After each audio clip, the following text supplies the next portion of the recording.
Hi guys, I'm just giving you guys an update. I'm moving to Cambodia. This has been a long process. I mean, I spent so much time in Asia over the years, and ever since I'd first gone there, I knew that I wanted to live and work in Asia. So yeah, it all started in 2016. I dated a Filipino over there, so I was going back and forth. She was going to college outside of Manila. So I went there quite a bit, and the Philippines, I admit, that wasn't really my vibe. At that time, I still wanted to bring her back to the United States, and we'd both live and work here in the U.S. for our careers. But then after we split up, somebody told me about Thailand, and I'd never been to Thailand in my life, so I visited there for the first time in 2017, and went there for quite a few years and many trips, and actually even went to school in Thailand. I did studying there, and I fell in love with it. My first time in Thailand, I knew that's where I want to live and work with my career. So, just everything got in the way. It was so tough to get over there. And then I was going to go over there to go to college and get my bachelor's degree. And I had that all set up in 2020, in January 2020. I got all my paperwork done and everything. And I was supposed to leave in July, either July or August, because school started in August. And the pandemic happened in March, of course, and all the borders got locked down. I couldn't get a visa to get into the country, so I ended up having to come here and stay here in the U.S. and go to college and work my bachelor's degree. But yeah, now my bachelor's degree is coming to an end. I will have it, and I can work in any country of the world now. And I did a lot of research, and with Thailand and the Philippines, you're always you're either doing border runs or applying for visas once a month, and that's just stressful, and I don't like stress. So I looked into Cambodia, and I've never been there, by the way. I just watched a lot of YouTube videos on it. And it's a lot like Thailand. And they have a full 1-year visa, and it's like $180 if you fill it out. And it's all in English, by the way. So, like, I know a lot of people are saying that they spend like $280 or $300 going to a visa agent to do your 1-year visa for you. I don't know why if it's in English. And I've talked to tons of guys that have lived there since like 2003. And they're like, yeah, no, you can just go into the anti-immigration and fill it out yourself and save yourself whatever $100 or $120 a year. Teaching pay there, that's another nice thing about Cambodia, is you don't need a bachelor's degree, and I didn't have one at that time, but I kind of wanted to teach in all the countries. Like I would love to see all of Southeast Asia and like meet everybody and all that. So like I said, that's what I'm going for my bachelor's degree, and I'll be graduating here soon, and then I can make the move. So yeah, next month here I graduate and I'm on my way. So but yeah, different things about Cambodia. I want to kind of like I'm gonna keep you guys updated on my journey of moving there and making a career and just starting a new life, because it's so that all you guys can do it too, because like I said, the Philippines, the people are so nice. The dating scene is great. And like here, as a single guy, to me, a place that I'm going to move to, the most important thing to me is the dating scene. You know, because 39 years old, I haven't found myself the right woman here in the United States. It's just so tough to find somebody that thinks like me. Like I'm more of a, my grandparents grew up in the Great Depression. So like if we want something, we don't take out loans for it. You save up your money until you have it. And here in the U.S., there's so much, everybody, even in high school, you talk to people and they're like, oh yeah, ever since high school, yeah, our parents just co-signed for loans with us. I was like, I can't even imagine being at that young of an age of taking out a loan and not even having a job and trying to pay interest on it. And the same with in the college thing and all that. So yeah, no, I loved Asia. In the Philippines, my girlfriend, I think her parents were paying for her college. But like Thailand, all the girls that I met over there, they're so nice. And I didn't run into a single one of them that took out a loan, a student loan during college. Like here in the U.S., I worked like 50 hours a week during the summer vacations, and I saved up all my graduation money to go to college and all that, and I still came up like $3,000 short every year. It was that tough. But as soon as I got in the workforce, I moved back in with my mom, and I was working mega overtime and just hoarding all my money away to pay off my student loans so I could be debt free. And that just amazes me with the Thai girls there. You know, like you talk to them and they're going to college, or else they got out of college, and they're like, yeah, we worked at the flower shop, and we also worked at a hotel as a front desk clerk, or in cleaning or whatever in Bangkok, and they paid as they went. And I mean, if they didn't have the cash for a semester, they took off a semester and put that money away. And then I just have so much respect for those women in Thailand of doing that, and I think they're so beautiful too. They're in Southeast Asia, so they're just my type, and I've tried that before, where I've dated girls that are like, people are like, oh, give her a chance, you know, maybe she'll grow on you. I found out that doesn't work for me anyways, so it kind of gets to like, yeah, if she's not your type, she's not your type. So yeah, it's what else about him, I guess. Yeah, I would say, you guys, you know, if you haven't found a woman to settle down with and start a family here in the US, go to Asia. Like, the women are so much like when we were in high school and everything, even college. They were just so nice and sweet and everything, and it's yeah, they you know, they do anything for their man, and they always stood behind you, you know, and I'm just not seeing that in the United States yet. And yeah, so that's where I'm going, and hopefully I find a nice girl over there. And like I said, will start a career teaching, and I'm gonna love it. I remember I used to love hanging out with all my little cousins and stuff like that, and playing games with them and all that. And once I turned 24, I just got so involved with overtime and work and trying to get ahead and the golden handcuffs. Like, you just want more and more in life.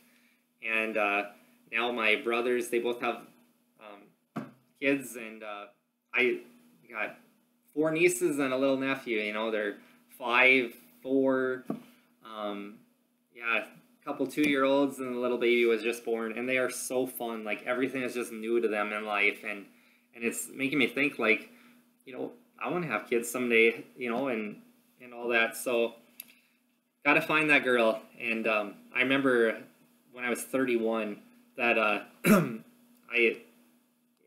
had all my dreams I wanted, and I looked at all of them, but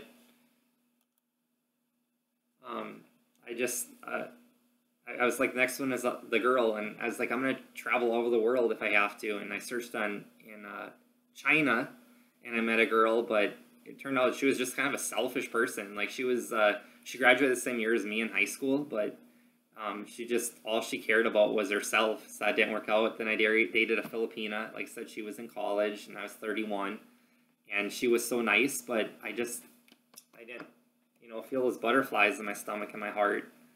So dated her for a year and gave it a shot, but I like I said, I just didn't feel it. So I didn't want to drag her along. And like I said, then I moved to Thailand, and I met so many nice girls over there. The thing about it is, a lot of them care about, I kind of feel like a lot of them care so much more about their family than you. So that's kind of scary. So you've still got to always just look out for yourself too, you know, just, you know, cover your own butt. Don't be like, yeah, I'm going to build you a house. I'm going to go put all my life savings into a house and all that kind of stuff. And then she ends up leaving you because she just wanted you to build her a house out of the country or something. I think that's just retarded. So yeah, because like even my Filipina girlfriend, I remember at one point there, she wanted to quit her job, and she's like, well, my job doesn't pay as good as yours or whatever. And I was like, yeah, that even if her job doesn't pay that good, you know, when you're sitting at home, all you're doing is spending money. So you both got to have something contributing to the family and all of that. So, but yeah, on my research in Cambodia, like I said, the visas, they have the best visa situation. They don't pay the best out of Asia. Like the Philippines, they don't have any work for us foreigners. Everybody speaks English anyways. All of their Filipinos and Filipinas working at the schools, they teach all their people English, and the Filipinos speak really good English, by the way. And then Thailand, there you still have to do like 30-day visa runs and stuff like that, which are expensive as heck, because when you go to cross the Cambodia border, the immigration border patrol, they ask for like, well, demand tips or whatever, extra money or bribes or whatever to get your visa. It's stupid. Like it's not regulated and not fair is what it is, coming as a Western culture, you know, like the dual pricing system, whatever. So I don't like that. But then Cambodia, you come there and you can extend your visa. You come there on an ordinary visa, and it's good for 30 days. And you go and apply for a job there at any of the schools or whatever, and you can go ahead and once they sign your thing there, you go back into the immigration or whatever, and you pay $180 if you do it yourself, $280 or $300 if you're going to have a visa agent do it for you. And it's good for an entire year, and you don't have any stress. You just worry about your job. As for the teaching schedules in Thailand, I know people like that, even though it only pays like $1,000 a month, because every Tom, Dick, and Harry wants to work in Thailand because it's beautiful. The country is great. It's a great lifestyle, and it is. Thailand does have the best living. Like if you want to live in any country, if money was an option, I sure as hell wouldn't be living in the United States. Thailand has better infrastructure than us. It's just nice. And what else? Okay, so yeah, Thailand, you're gonna be doing those border runs all the time, and it's gonna be stressful going in, paying separately for your visa every darn month. It's annoying as heck. Vietnam, I think their visas are only good for a few months too. I don't know if you have to do border runs, but you're always paying for them, and they pay a little bit better. They're paying like up to $3,000 a month over there in Vietnam. Cambodia is more like up to $2,000 a month there. So yeah, Cambodia and everything's like really cheap there, because like one of my friends, yeah, she was paying $50 a month in Cambodia for a room. So it's not really an apartment, but it's a room. And you just see it's just, you know, pretty much a studio apartment. I guess you don't have a sink or nothing there, other than you just have your bedroom and then a bathroom as a separate room, and then you have your balcony to go dry your clothes and everything. And I've lived like that for years, and my friends in Bangkok that were born and raised like in the northern part of Thailand that moved down there for their careers, that's how they've been living all these years, and it's a nice life. I mean, you don't need a huge freaking house to live in like we do in the United States and just acquire more and more shit. So yeah, and what else? So yeah, you guys can get apartments in Phnom Penh or Siem Reap for $50 a month. Utilities, you're going to pay twice as much for electricity. Here in the US, we are spoiled that we pay like 12 cents per kilowatt hour. In Asia, electricity is in such short supply, they pay twice as much as us. They pay like 25 cents a kilowatt hour. So everybody just runs the air conditioner at night when you're trying to sleep. You want to have a north-facing apartment so the sun isn't shining in and heating up your apartment. My friend in Bangkok there, she, like I said, there was no stove or whatever. What she ended up doing is buying a college refrigerator. Like, when my aunt went to college, we just had the little short square ones or whatever. And then when I went to college, I bought my aunt's. And, but my roommate, they had like the taller one that's twice as tall as the little college one. Well, that's what my friend in Bangkok did, is she got one of those. And then out on her patio or the balcony, she bought a little electric burner that she could put a frying pan or a pot on and cook her own meals, which she just went out to eat. It's so cheap to go out to eat anyways. And what I thought about that route, but I talked to a lot of people in Cambodia, and they said get the little propane bottles that screw onto one of those burners rather than plugging electricity, just because they'll make your utility bill go up so high. You can get your water refilled. I'm sure they have water refill stations in Cambodia. I would think that they do, because Thailand, we had them on every few blocks. I bought a big water bottle, and I would just take it there and put in like 5 baht or 10 baht, and it would fill this giant 2-gallon water bottle up or whatever. So Cambodia should have that, so the water should be pretty cheap. You can't drink the water. Motorbikes are freaking cheap. If you buy a motorbike that is under 126 cc, you do not need a driver's license in Cambodia.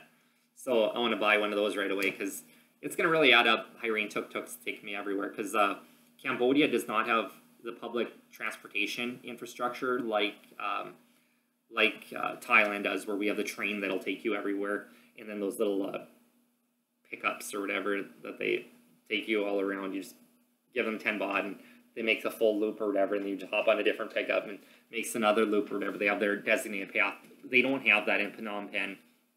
So yeah, I'll definitely be getting a motorbike. And then I like that freedom. I love motorcycles and four-wheelers and all that, and I can explore the country. And there have been some guys all over YouTube that have taken a little 123cc motorcycle all around Asia, you know, from Thailand, into Laos, into Vietnam, into Cambodia. And I think that'd be so cool, just like explore all of Cambodia like that.